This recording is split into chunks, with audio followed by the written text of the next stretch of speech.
ઓલા doctor મહિને આવે કે 2 મહિને આવે, એને દીકરીને મળે એટલે ટવકો કરે, સુધાબેન કેમ છે?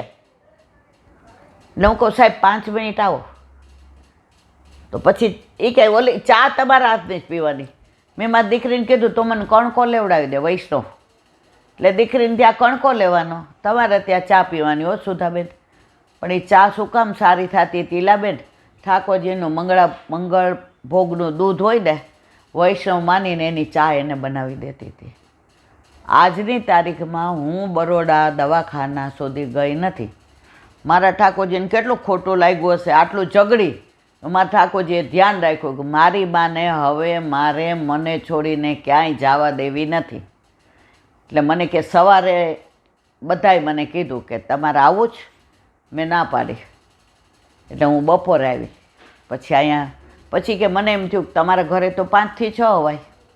એટલે પછી અસારવા ગઈ, દંડવત કર્યા ગુસાઈજીને, ગોકુળનાથજીને, નટવરલાલ શ્યામલાલને, જેને દંડવત કર્યા. ગૌશાળામાં જઈ આવી અને પછી અહીંયા આવી. હવે એ કે સીધી બરોડા જઈશ. એટલે મારો સત્સંગ હોય તમારી યારે થઈ ગયો. સવારે મારા પ્રભુને રાજી રહ્યા. એટલે મેં કીધું હવે અહીંયા પ્રસાદ લઈને જાઓ. મને કે હું હાંડવો લઈને આવીશ. મેં કીધું હાલો હાંડવો આપણે બધા હારે જ અહીંયા. તો અહીંયા પછી એણે કણકો લીધો અને એનો હાંડવો બધાએ ખાધો. પણ એ બેનનો જે ભાવ હતો, અને એણે એમ કીધું ને કે હું ઠાકોરજી યારે ઝઘડી. હવે આ વસ્તુ કોણ કહી શકે? જેને ઠાકોરજી સાથે એટલી તાદાત્મ્યતા હોય, એટલી સન્મુખતા હોય, એટલું પોતાપણું હોય, એને ઠાકોરજી એટલું જતાવતા હોય. આપણે કેમ આવું નથી કહેતા? એક પ્રાચીન વૈષ્ણવ પાસેથી એ શીખે કે ઘરમાંથી બહાર જઈએ તો આપણે ભલે તાળા તો મારીએ જ છીએ. આપણે 14 વર્ષ શું 14 દિવસે ઘણીવાર આપણે ઠાકોરજીને છોડીને ક્યાંય ને ક્યાંય જતા જોઈએ છે. પણ એટલું શીખી કે જ્યારે બહાર જઈએ, ઘરની બહાર દરવાજાની બહાર પગ મૂકીએ, ઠાકોરજીને કહીએ મારા વાલા હમણાં જઈને આવું છું, તારા સિવાય મારું કોઈ રાહ જોવે એવું નથી. અને આવીએ ત્યારે મોઢું બતાવી દેવાનું, મારા વાલા તારી કૃપાથી તે જેવી મોકલી હતી એવી આવી ગઈ. તમારા ઠાકોરજી તમારી રાહ જોવે જોવે ને જોવે છે. જો ઘરમાં બીજા જોવે કે નહીં એની મને ખબર નથી, એની મને પડી નથી. વૈષ્ણવ એવું કહે તો ત્યારે મને નાના હોય એટલે ગમતું નહોતું. બધું ઠાકોરજીને થોડી ખબર પડે આપણે જાય ત્યારે આપણે મૂર્તિ સમજતા હતા, ત્યારે આપણે સાક્ષાત નહોતા સમજતા. તો ઘણીવાર બહાર નીકળીએ ને એટલે મારી બાકી બેબી જય શ્રી કૃષ્ણ કે મને ગુસ્સો આવે કે આને પણ દરેક બાબતમાં કચકચ. હવે ઘરમાં આ બધાને ટેવ પડી ગઈ. સગુણ, આરાધ્ય, આકાશ, તૃપ્તિ, તમે બહાર નીકળીએ એટલે જય શ્રી કૃષ્ણ, અને આવે એટલે જય શ્રી કૃષ્ણ, અને જાય ત્યારે કહીને જાય પ્રભુ હમણાં જઈને આવું છું, અને આવીએ એટલે કહી દઈએ અમે આવી ગયા. આ બધી કોઈ પુસ્તકમાં નથી લખેલું હતું, આ બધી કોઈ રીત નથી, આ પરંપરા છે, આ આપણો ભાવ છે. અને તમે તાજસી વૈષ્ણવ જોડે રહ્યો, ભગવદીય વૈષ્ણવ જોડે રહ્યો તો તમને આ બધું શીખવાય મળે, સમજવાય મળે. નાનપણમાં સમજણ નહોતી, પણ નાનપણમાં વાવેલું હતું. તો અત્યારે ઘરમાં જાય બહાર એટલે ઠાકોરજીને કહીને જ જાય મારા વાલા જઈને આવું. અરે મારી વાત તો એવી હતી ને ત્યારે હું એને એમ કહેતી આ તું કેમ આવું કરે? નાવા જાય ને બાથરૂમમાં એટલે એમ કે મારા વાલા નાય ને આવું. મેં તો બા તું ઠાકોરજીને ભાઈ સમજસ, ઠાકોરજીને બેબી સમજસ, તો તું તો આમ જરાક હોય તો ઠાકોરજી પાસે છે. એ કે બેબી મારે તો ઠાકોરજી ત્વમેવ માતા ચ પિતા ત્વમેવ, ત્વમેવ બંધુ ચ સખા, ત્વમેવ વિદ્યા દ્રવિણમ ત્વમેવ, ત્વમેવ સર્વમ મમ દેવ દેવ, કાયેન વાચા મનસેન્દ્રિયેવા બુદ્ધ્યાત્મનાવા પ્રકૃતિ સ્વભાવત, કરોમિ અધ્ય સકલમ પરસ્મૈ નારાયણાયતિ સમર્પયામિ. મારું સર્વસ્વ મારા ઠાકોરજી છે. હું ખોટું અહીંયા બેલીને નહીં બેસું. મને મારી બા સમજાતી જ નહોતી. મને એમના વૈષ્ણવય નહોતા સમજાતા, કારણ કે એ લોકોના જે મેં ભાવ જોયા છે. પવિત્રા એકાદશી હોય તો ગુરુદેવના બંગલે બધા પવિત્રા ધરાવવા આવે. એક બા દાદા વોકર લઈને આવે. દાદા વોકર અને બાના હાથમાં લાકડી હોય. એમનું ગુરુ ઘરા બસમાં સવારે ઠાકોરજીને પહોંચી પવિત્રા હાથે બનાવ્યા હોય. આમ આપણે પવિત્રા જોઈએ ને તો રાજી થઈ જઈએ. હવે આમ એ બાને જોઈએ ને તો આપણને એમ થાય આમના હાથે શું આ પવિત્રા બનાવ્યા હશે. એ પવિત્રા લઈને આવે, બરાબર દરવાજે ઊભા હોય. એટલે અમે નાના હતા એટલે અમારે પવિત્રા ધરવાના હોય. એટલે વ્યવસ્થા માટે ચંપલ આ બાજુ મૂકો ના અમને, બાકી અહીં થોડીક વાર ઊભી રહે, આટલી ટેલ તો કર, બુદ્ધિ નથી તારામાં તો. મેં તો આજો પાછી અડધો કલાક બગાડી. ત્યારે સમજણ નહોતી પડતી. 24 કલાકની અડધી કલાક મારી સુધારી, બગાડી નહોતી. પણ ત્યારે આપણે નાના હોય ને, એ બા દાદા આવે એટલે એ ઓલો વોકર હોય હું એક બાજુ મૂકી દઉં, બાની લાકડી એક બાજુ મૂકું, અંદર લઈ જાઓ. જે ત્યાંથી કે આવો, તમારી જે રાહ જોતો હતો. અને વૈષ્ણવની આંખમાંથી અશ્રુની ધારા જાય.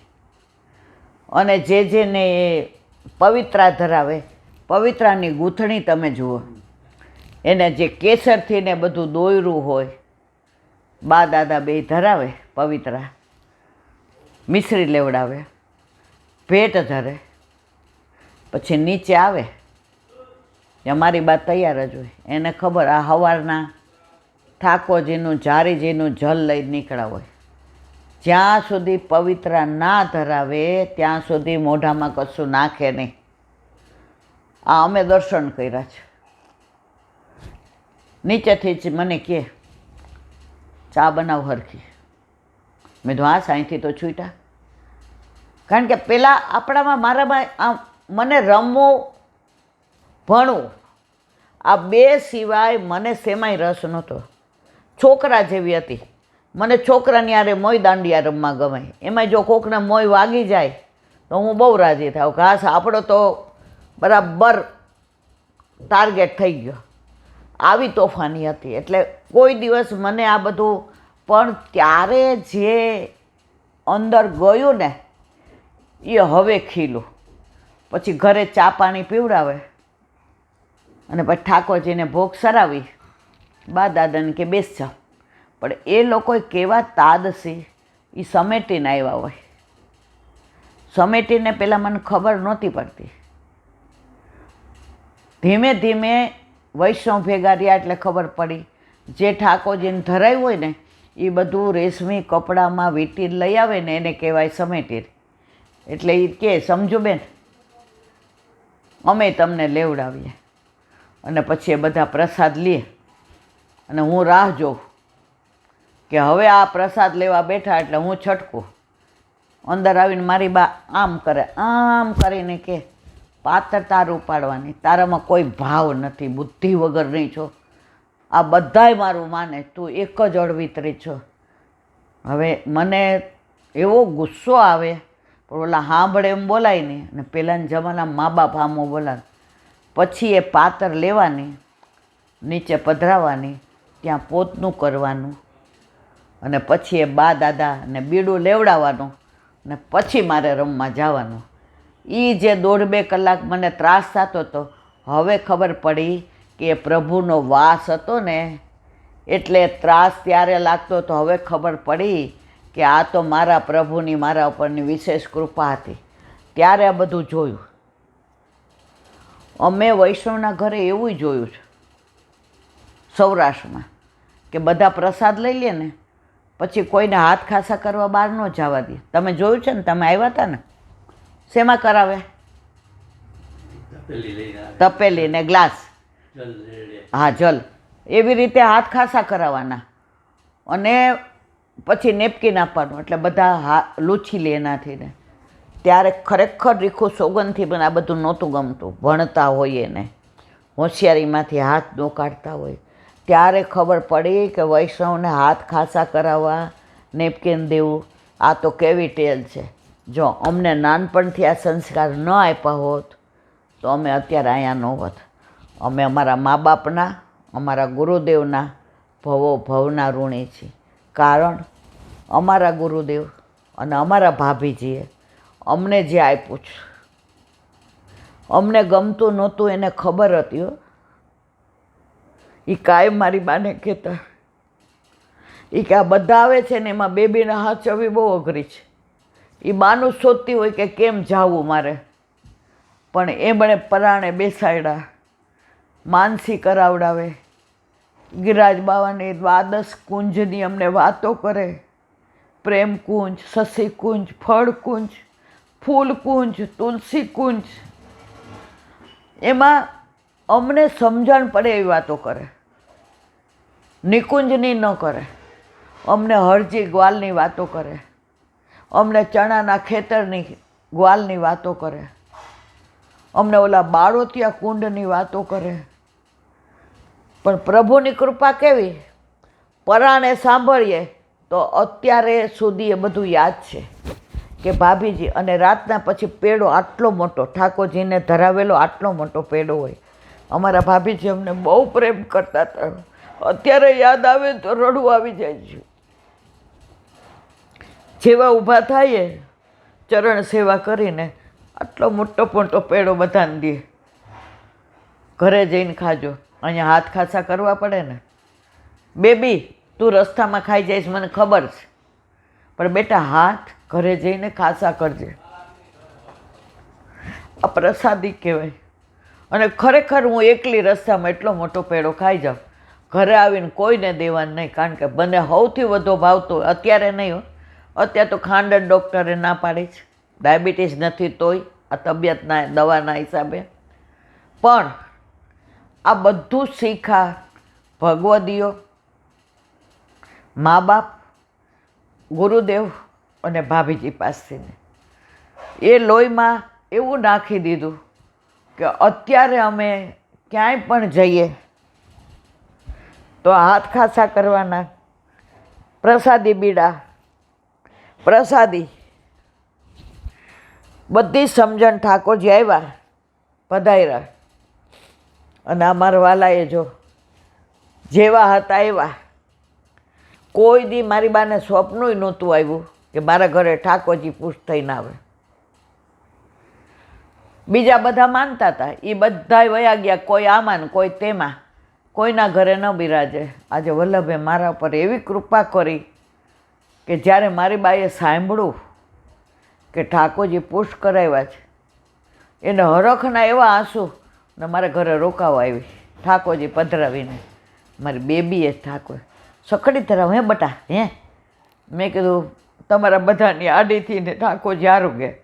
અને એમાં જે આપણા ઘરેથી શોભાયાત્રા નીકળી અને વલ્લભકુળ બધાય જે વહુજી, 3 લાલન, 3 વહુજી, એના બાળકો અને 108 ઋષિકુમારો આપણા ઘરેથી ને શોભાયાત્રા નીકળી અને માઇકમાં એનાઉન્સ કરતી હતી. મારી બા રાજીના રેડ થઈ ગઈ. જે હવે અત્યારે અહીંયા લીલામાં પહોંચી જાઉં ને તોય વાંધો નહીં. મારી એક દીકરીએ તો આ સાચું આજે હું રાજી થઈ ગઈ કે આ મારી બેબીને મેં કેવી રીતે રાખી છે, ખીજાઈને.